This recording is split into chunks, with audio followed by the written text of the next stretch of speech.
Friday, the 7th of August 2026. This is how we welcome you to our breakfast show, Good Morning Sierra Leone. As always, this is a program that starts today with news, analysis, and views of national concerns. I am your presenter, Emmanuel Sambra. Well, we start the program with the quote of the day.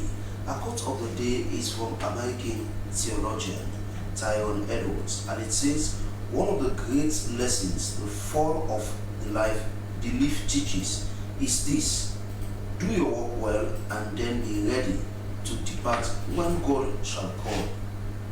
I go over it again. It says, one of the greatest lessons the fall of the leaf teaches is this: do your work well and then be ready to depart when God shall call. Well, coming up shortly, President Julius Maada Bio will formally open the 2026 legislative session of Parliament and address lawmakers. Stakeholders discuss policy, women's land rights, peace and inclusive governance, and Speed Make Innovation Hub Limited, a technology and innovation company, transforms education through digital literacy, artificial intelligence, robotics, coding, STEM education, and smart educational technologies. While in the next 1 hour, we invite you to participate by sending your text message to the number displayed on your screen, or join us on Facebook at SLBC Live. The program you're watching is Good Morning Sierra Leone, live on the SLBC.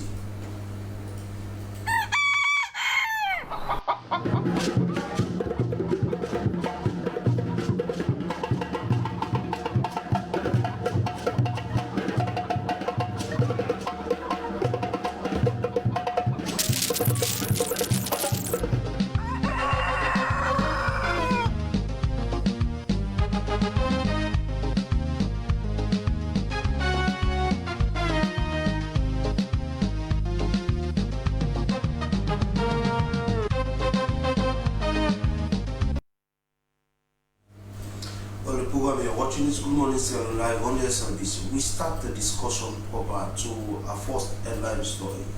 The state opening of the Parliament of Sierra Leone for the 2026 legislative session will take place today, Friday, 7th August 2026. President Julius Maada Bio will formally open the new session and address lawmakers.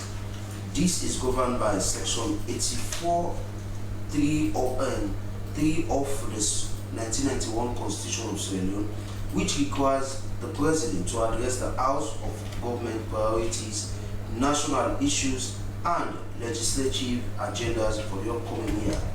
Ahead of the ceremony, the Parliament building and surrounding areas underwent significant infrastructural updates managed by Sierra Leone authorities. Recently, the Parliament has been embroiled in the debate of the Constitutional Amendment Bill 2026, with either side of the aisle standing firm on what they believe, the PR or first past the post, among others. Well, in the studio to talk more on this, we have been joined by two past members of Parliament, one from the APC, which is Honorable Ibrahim Bundu, and also from the SLPP, Honorable Muniru Lansana. Good morning, gentlemen, and welcome to Good Morning Sierra Leone. Good morning, and thank you for having me. Yeah, good morning, and good morning to the listeners and viewers out there. So, we'll start with Honorable Muniru. Today, the President will do what we call a state opening, something that we say it's a tradition. We had the last one, and this one, we have this now. So, firstly, the euphoria that we used to see around the state opening, this one is not too much there. What will you first want to talk about this? There is, what happens is the fact that before this state opening, we've got a key issue at hand, which is the constitutional amendment that was really geared towards taking the minds of every citizen. But today is the fourth section of the 6th Parliament, and it's going to be a day where the President will be giving an account of all he has delivered from the third to this fourth parliament and what is expected in the year ahead.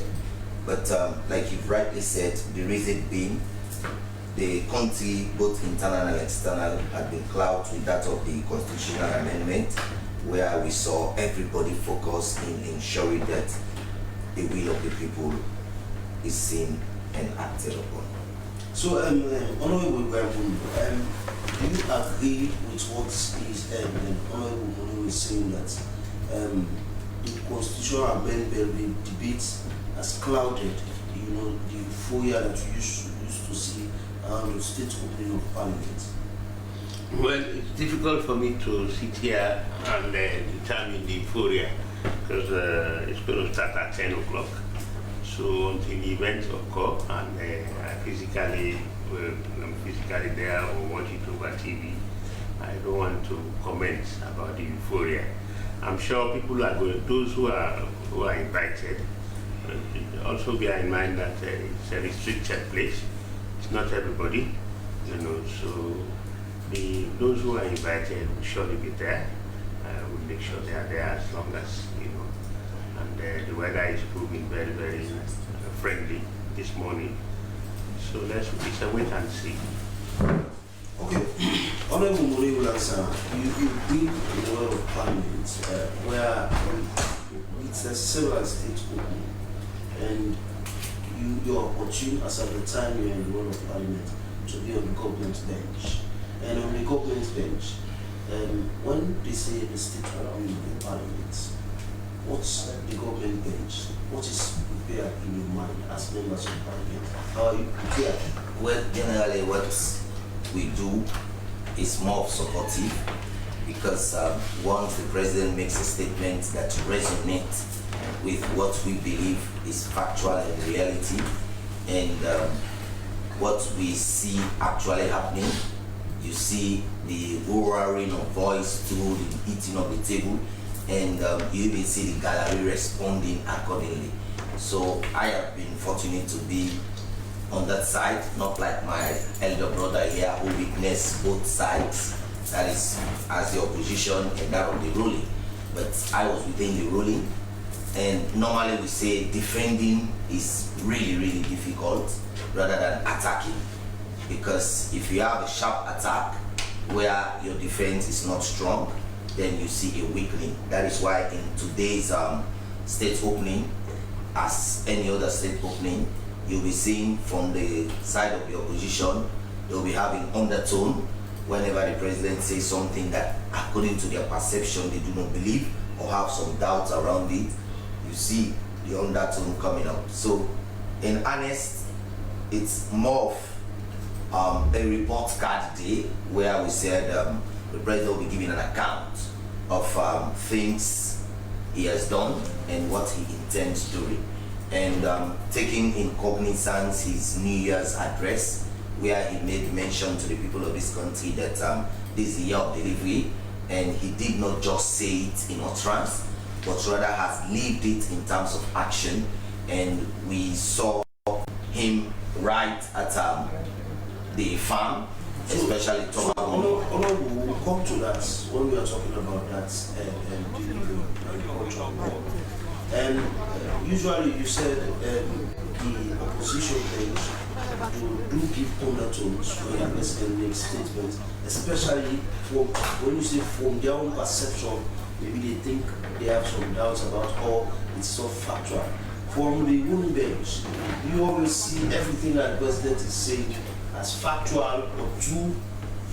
Well, absolutely, it's about judgment, because when you notice at times, critical minds will normally tell you, no, the writer of the presidency did not do the assignment well. But as somebody within the government bench, the best we can do at times is to remain silent and roar out the ones that you really picked up to say, this is really on track, and if these are followed as altered by the president, will take us to another leadership in government. So I bring you Honorable Bundu in. When you do have state openings, as at the time you are in position, how is the mind of the opposition prepared? You the opposition? Thank you very much. But let me preface it with giving a little background on what a state opening is. You know, the Parliament of Sierra Leone is, as we speak now, this is the Second Republic, because our first republic started in 1971. By 1978, we had our Second Republic when we went into the one-party system. Now, this is the 6th Parliament. The first Parliament was when, after when we came back in 1996, you know, after the khaki boys went, that was the time we started counting. So that's why you hear that this is the 6th Parliament. I was in Parliament on the 2nd Parliament. I stayed there, 2nd Parliament, 3rd Parliament, up to the 4th Parliament. So this is now the 6th Parliament. And every Parliament has 5 sessions, that is 5 years, every MP. A Parliament lifespan is 5 years, unless it is renewed in an election or whatever circumstance.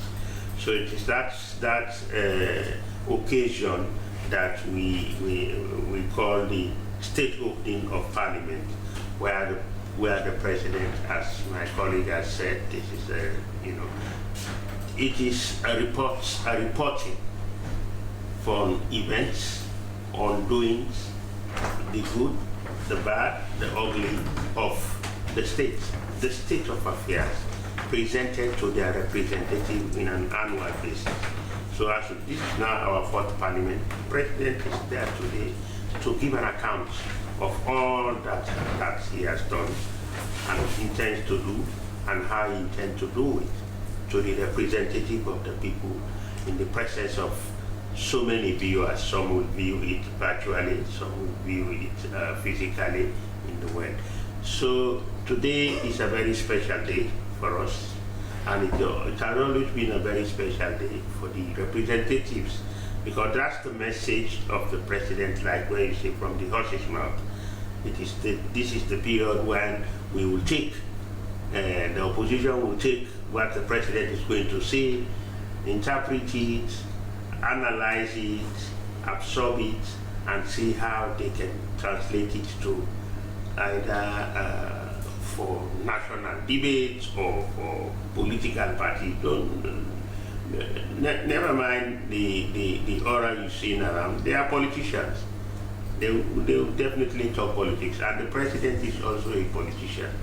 And this is the 4th Parliament, and he's on his way out. So this is going to be the speech, in my anticipation, it's going to be highly political. It's going to be, you know, it will have its own national outlook, but I can tell you from experience I have had, sitting both aisles, the opposition and the government bench, the last but one speeches are always filled with political rhetorics. It's a campaigning period. So, Honorable, before talking about the highly political speech that you are anticipating that will come from the President, going to the fact that we are very closer to the next elections. Honorable Munir just said that usually the opposition do give undertones when they think maybe they have issues with maybe a statement the President made. Is that so?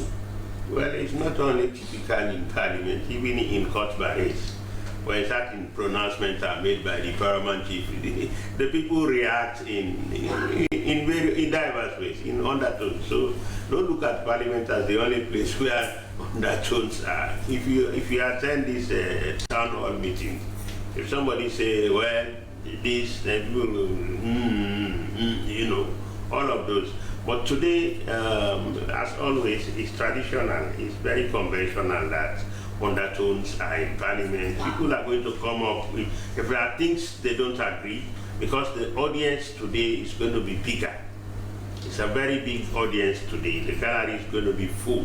So they will react immediately for things they know, so that the audience will carry them home immediately because the parliament have not agree with that statement really, that kind of. It's a showcasing of their feeling towards what the president is going to say today from the opposition point of view and from the government bench. The government bench, I'm sure, of course, is typical or it's common. They are going to be mostly supportive, unfortunately. And the opposition bench is also going to be either accept, they are going to be dismissive, to say the least. This is politics at its best. So you are anticipating, that the president's speech will be highly political. I want you to put it into context for that ordinary man out there to understand when Honorable Ibrahim is saying that because we are very close to elections and the president, this is his last term, the speech he's going to make today at the state opening will be highly political. Yeah, the president is going to present his party to make sure his party retain power in the next in 2028. So definitely this is campaign period. So the speech will not be bereft of campaign materials, things you want the people to know, and it will minimize the other things that campaign. This is a campaign period, and the witness, the experience I've had over the period as a member of the government bench for two terms, and a member of the opposition bench for one term, gives me that, because I've seen it. I'm an eyewitness, towards the exit of the president. He will not go and say, I failed the people, because you are putting your party into an unnecessary anxiety. So it's going to be political. Has there been any time in any state's address speech that any president has ever said that he has failed the nation?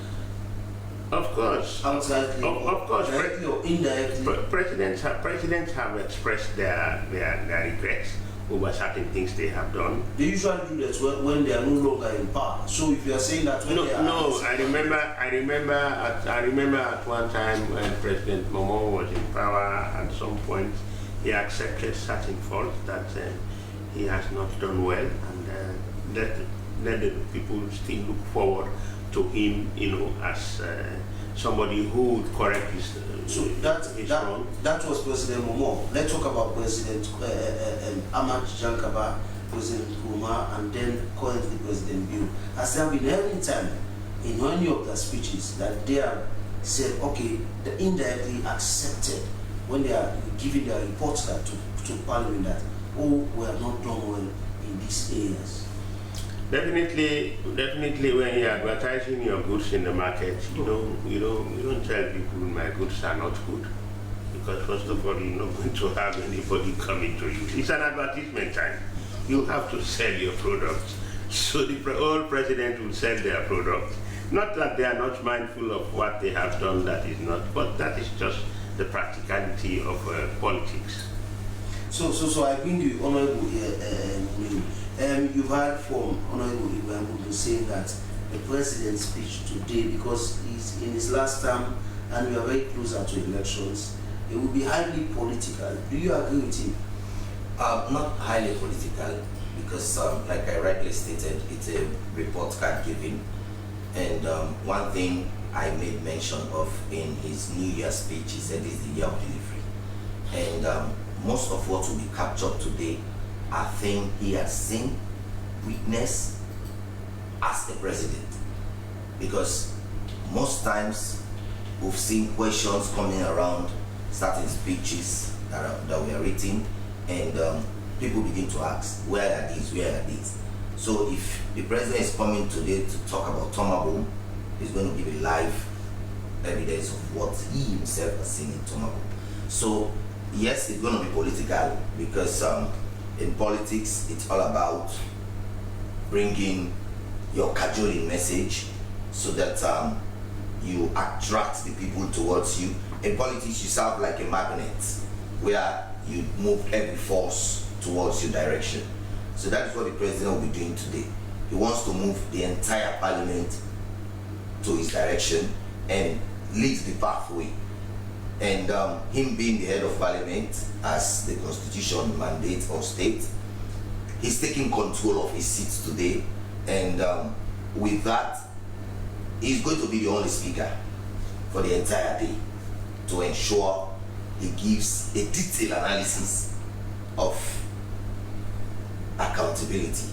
So Honorable Muneu, you just made mention of Tumabu, and the president went to Tumabu at the eve of him doing state opening. Going my mind back to what Honorable said, that this particular speech today would mostly involve campaigning, saying that I'm campaigning for my party to maintain power. So do you want to say the time that the president just went to Tumabu is not a sign of campaigning, to say that, oh, I'm going to tell you my experience with Tumabu, when over many years the president has not been to Tumabu? We've not seen news of it. He has been there maybe once or twice, but there are several times people expected him to be there. When he is not there, he never went there until very closer to the state opening. He is there, and then there's news all over. And then the president will come out to parliament to say, okay, I went to Tumabu. Is that not one way of campaigning? Like what you said, in scout, once a scout is always a scout. If you look at the president, he has been a military man. Certain time, the head of an army give command from the situation room. But there are times where they go to the battlefield themselves, because for you to carry your crowns, you must have tested the front. So the president today is going with a blend of that. And absolutely, a politician always talks politics. But when you're making your politics, you need to make an image of the politics you're really creating. Because there is this proverb that says, a man's best servant is himself.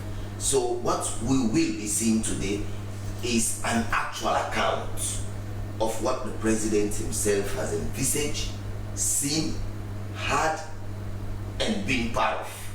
Because at times, we've gone through a situation where we say, oh no, the president was not well briefed. The president was ill advised.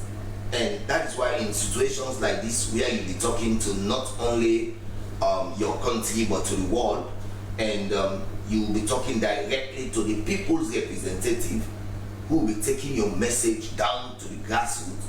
You want to be that man who's in control. You want to be like a real driver who had been given the fate of the passengers in your vehicle.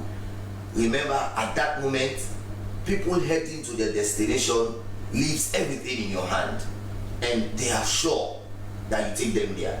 Along the line, you meet a speed bump. It all boils around how you approach the speed bump, that you're waking up your passengers. But in a real driving, that has to happen. But what do? It's how you navigate the road to ensure your passengers reaches their destination. So what we'll be doing today is laying the platform for successorship. Because from this one now, he has two more, the 5th parliament and the final closure. So Honorable, you made mention of saying the president in your speech, he named this year the year of delivery. Yeah. And he's going to give his report card on indeed the year of delivery. Indeed. What out there might be asking, as the SLPP government led by President Julius Malema in this particular year of delivery, have they really delivered when the prices of commodities keep skyrocketing in the market? Yes, President has delivered, because one thing you need to know is the fact that the Malthusian theory absolutely gave us an analysis where he said the food that attracts the population has a divergence working, because as the year progresses, so the population increases and the population will be chasing fewer commodity, and absolutely that will be a benchmark to pursue. But one thing the president has done within the years and keeps on doing is the fact that within all these mayhems that are happening, he has tried to see how he could stabilize, especially, let's say, for fuel affordability. Because one thing that makes the markets rough Is the fare affordable looking at how things are in the current home prices? Yeah, when you talk about affordability, that are people buying it? Because you can talk about cost. Because people have no option. People tell that they have no option. Yeah, it tells you it is affordable. Because if they cannot buy it at all, it means it's not affordable. Because what you need to know when we talk about the concept of affordability, some goods are what we call goods of ostentation. And in economics, when you say goods of ostentation, despite the fact that they are high, you go for them because they satisfy your needs. Yes. So it tells you it is affordable because if that commercial rider knows when I buy a fare, I will not recover from running, what happens? He backs. But because he has the confidence that buying and when I run, I will recover and make a profit, he goes in for it. So in earnest, the term affordability captures those benchmarks. And the next thing is accessibility. You can afford it. Now let's see where the danger will fall. Now before you come at the expense, let me drop where the danger will fall. Where the affordability power is there, but what? Accessibility is not there. You have the money, you can afford it, but it is not available. So that becomes another coin. And what has happened within the time is, despite the fact that the affordability power for some can be questionable, but it is accessible. We've not seen as it used to be when you have a day, 2, 3 scarcity all over, and in fact the black market becomes more expensive. That's not what we are saying now. So honorable, one out there will be saying that you should have used the word accessibility instead of affordability. No, I use because when you say this thing is affordable, looking at the current fuel price, the ones that carry the burden are the suffering masses. Because that particular keke rider or bike rider, he has to make a turnover, and making that turnover, the suffering masses suffer. And that is why what government did, if you notice, the minimum wage bill has moved up. To tell you, I did not just mention the affordability aspect. I am telling you with the factual analysis that there are measures put in place by government to ensure, when I give you the fact that it is affordable, it means people are still going in for it and they are matching up. Yes, like I said, there is no situation where you have 100% effectiveness. Even if you go home, there will still be a day where you'll be reminded that you've not paid the children's school fee yet. It doesn't mean you cannot afford it, but at that time, other things came up. But the reality is, when you are now informed or reminded, what do? You gear towards moving in that direction and paying those fees. Okay, he is Honorable Mureo Lansana, and I was also talking to Honorable Ibrahim Bundu, who are talking about both are two ex-members of Parliament, but we still call them Honorable, because the member of Parliament is always a member of Parliament. And we are talking about the President's State opening, which will occur today. Well, we go back to another issue. Allow them to rest. We go back to another issue that has to do with education and tech. Sped Make Innovation Hub Limited is a Sierra Leone technology and innovation company committed to transforming education through digital literacy, artificial intelligence, robotics, coding, STEM education, and smart educational technologies. Their vision is to prepare the next generation with the knowledge and practical skills needed to thrive in the 21st century digital economy, while supporting schools, teachers, governments, and communities with innovative educational solutions. Well, in the studio to talk more on this idea or initiative, we have been joined by the CEO and founder, Abubakar Bali. Good morning and welcome to Good Morning Sierra Leone. Yeah, good morning, listeners, and I'm happy to be here today this morning. So, even though I've given just a snappy background about what your initiative is all about, I want you to tell viewers out there, what is this initiative all about? Put it into context. Yeah, SpeedMake, we have existed for over 3 years now, from 2023 till date, and we have already created a lot of educational facilities for both innovators, school-going students, teachers, and different set of people, right? We have built a lot of existing softwares, innovations, and that's of smart devices for the educational facilities, the agriculture, and one of our vision is we are really going with the President's Big Five challenges, which is the food security, which is also called the agriculture policies. Then we also look at the infrastructure, technological infrastructure, which is the digital transformations. And we are also working with the youth empowerment of the Big Five challenges and so on and so forth. So what you are doing, you've been around for 3 years or more. Yeah, over and 3 years. When we talk about tech and innovation, this is not just something that someone just talk.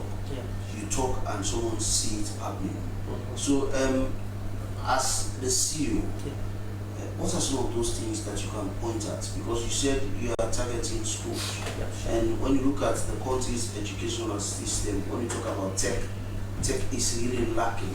Even though government may say they are making effort towards bringing tech fully in schools, but one will tell you that it's really lacking. So what are those things that you've done that you can point at, saying that these are the things that we've done to transform the educational system in this country when we talk about tech or robotics? All right. We have done a lot of things, like I said earlier. In our institution, we mainly focus on innovations, and that's of the technological aspect. One of the things that we have already done is SPEDNOVA. SPEDNOVA is an AI platform that transforms education to a digital management system, right? This system works with smart admission, wherein it is a pin-based application portal, where you, like in the university, you see before accessing the form, you need to input a pin first before getting the form, going into the form. So this system has that kind of feature. Then it is a multi-portal based access, right? And we, apart from this one, which is a SPEDNOVA, we have already built a system called a Play to Learn. Like I always say, kids learn by playing, kids learn by doing, right? We developed this system called a Play to Learn for interactive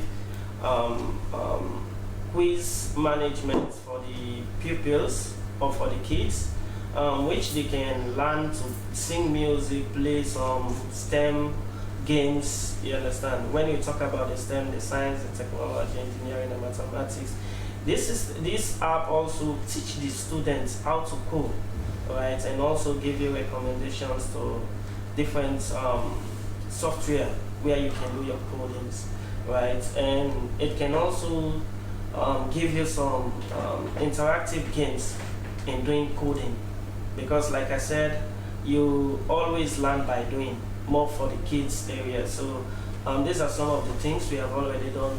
Then I'm not only focused on the education. I've already developed a system for the agricultural system, for the agricultural department, which is called the irrigation system, a complete one, because I saw what one of my colleague innovators did, which is Usmanya. I don't know if you know about Usmanya. Is a senior colleague to me because I met him in this country years back, and I saw what he did. So I came and say, I came and say that Usmanya, I can do more than this.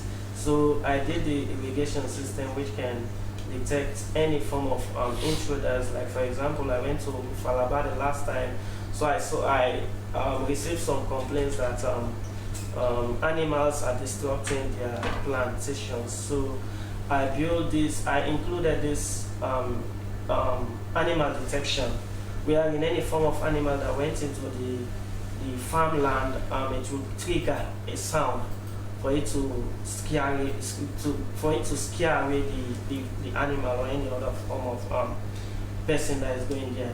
Then I also give it a rain detector device, which is like, since it is an irrigation system, automatic watering system, it should not be watering even when there is a heavy downpour of rain. So I give it that facility for it to notice that this is rain or this water coming in.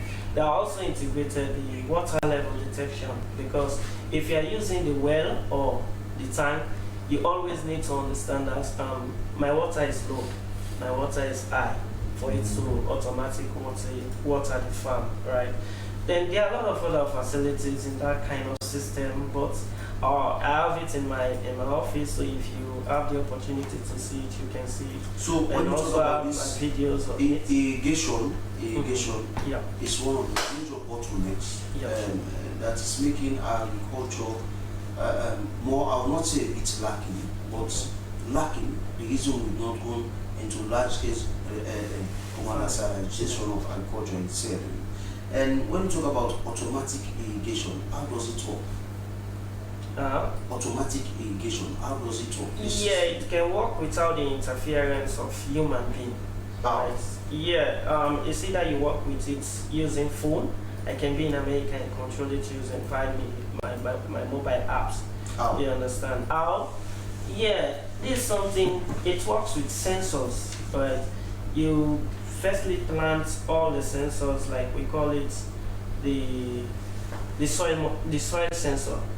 It detects the dryness of the soil, then immediately pour water into it through something we call pipe. You understand? So with that, I think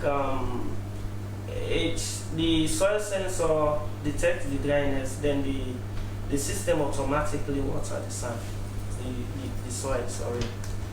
So I don't know if I've already answered your question. Is it that when the soil sensor detects that the soil is dry, it will alarm or send a signal to you, the individual, the owner of the farm, that the soil is dry? No, it trigger and send it to the device, because the device is already planted in the farmland. But you are saying you can even control it with your phone. via phone. So that's why I'm asking, when the sensor must have identified that this particular soil is dry, is it that the sensor do alert the owner of the farm that this soil is dry, for you to do something that will make the water to come out to water the farm, or the system goes into operation by itself when it discovers that the land is dry?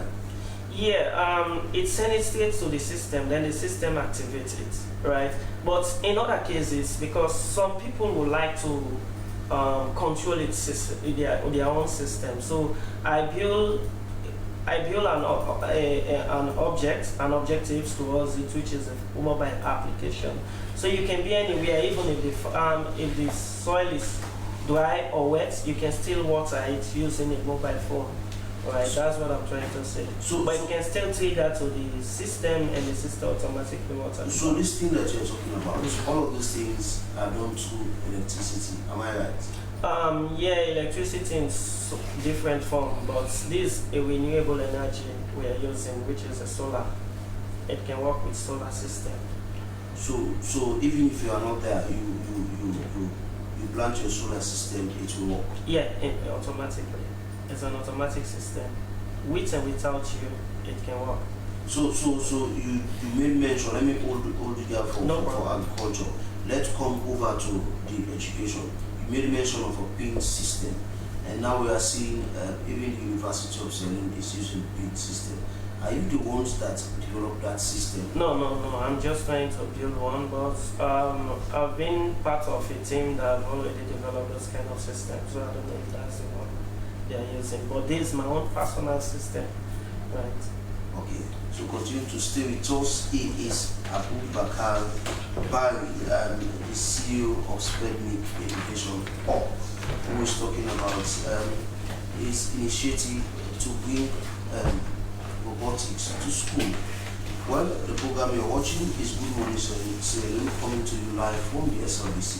We take our L tips. Our L tips for today, we take a look at antiperspirant and deodorant. While there are some notable differences between antiperspirant and deodorant, there isn't one that's better than the other. It all depends on how much you sweat. Some people may not sweat a lot and find that deodorant works for them. And what you trying to achieve with either option? Well, let's watch this video and learn.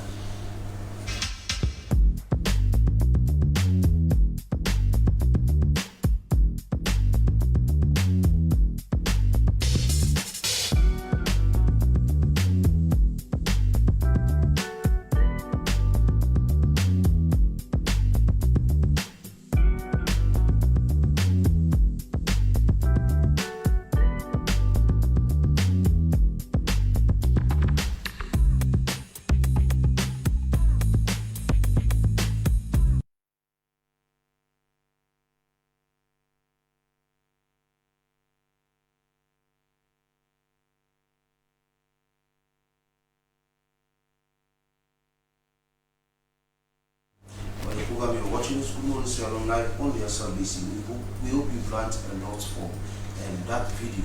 Well, we still have with us the two honorables who are talking about the president opening the state opening address for the 6th Parliament. Well, Honorable Ibrahim Bundu, the president is doing this state opening during when the Parliament is embroiled with the debates of constitutional amendment bill.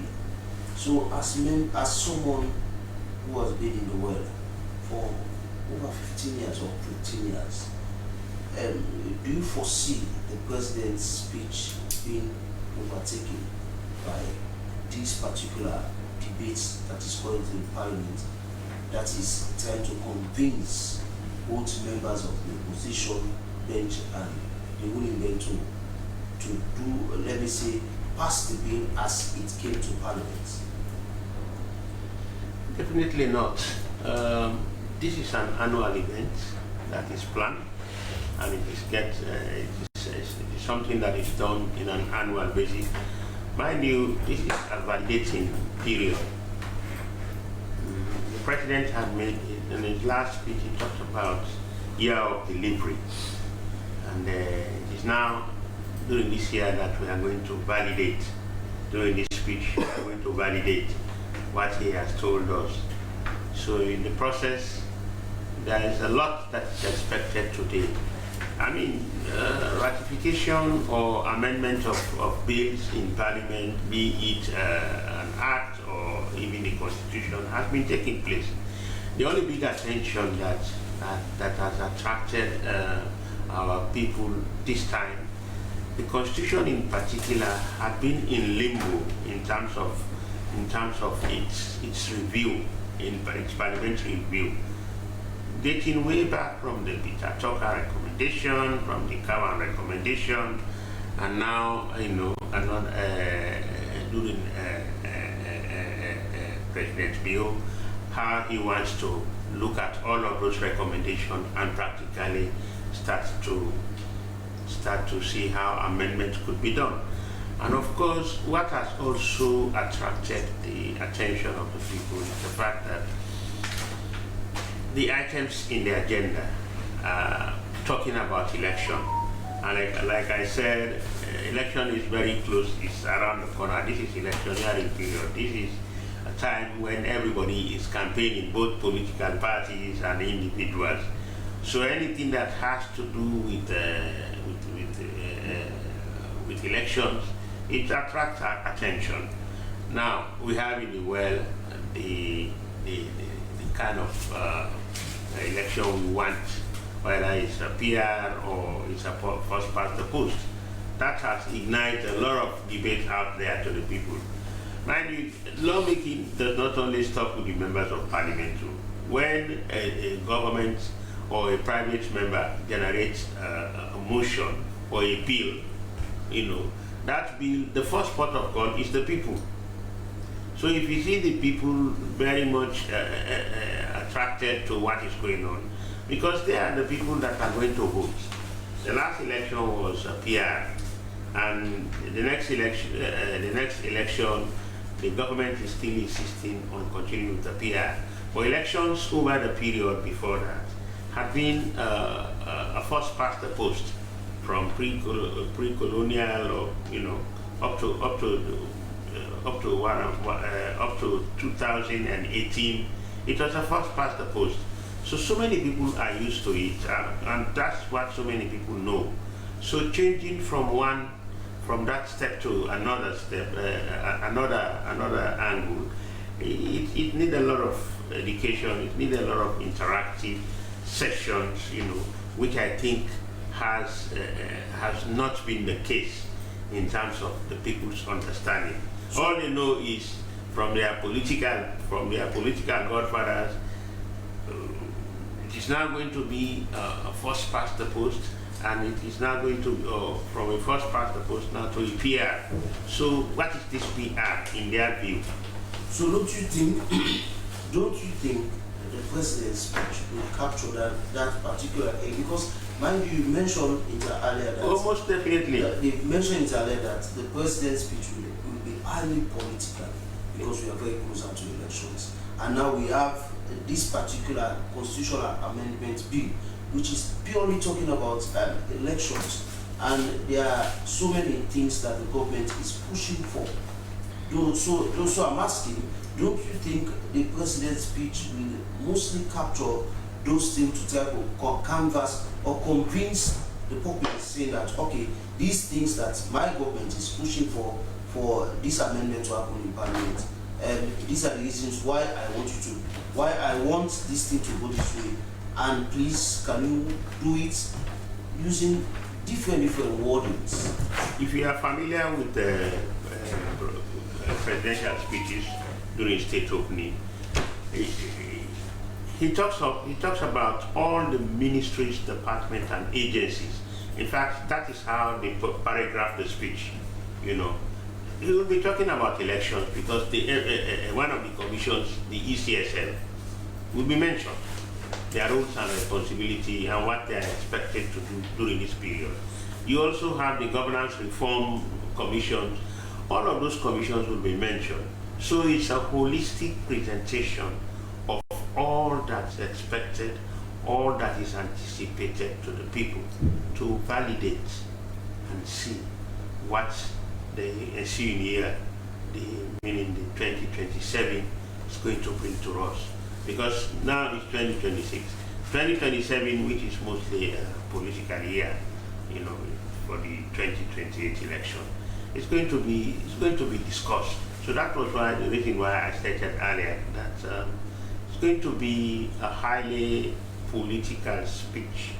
It's going to have a lot of political undertone because you are not giving your report card. This is the fourth parliament. So this is the fourth year. So you have one more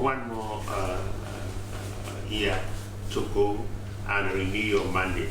So in the process, even if as a president, the president now as it stands constitutionally is not going to renew his mandate, but he has a party that he's representing. He will not want to leave his party outside of power. So Honorable Ibrahim Bundu, I take the cue from what Honorable Bundu said. The president in his speech, he mentioned that 2026 would be a year of delivery. And so as someone who has been in this political space for a very long time, do you think this government has been able to deliver, especially when the president captioned this year as the year of delivery, and with that particular, he will be able to, win the minds of parliamentarians and the general members of the public with the utterances that he will be making today?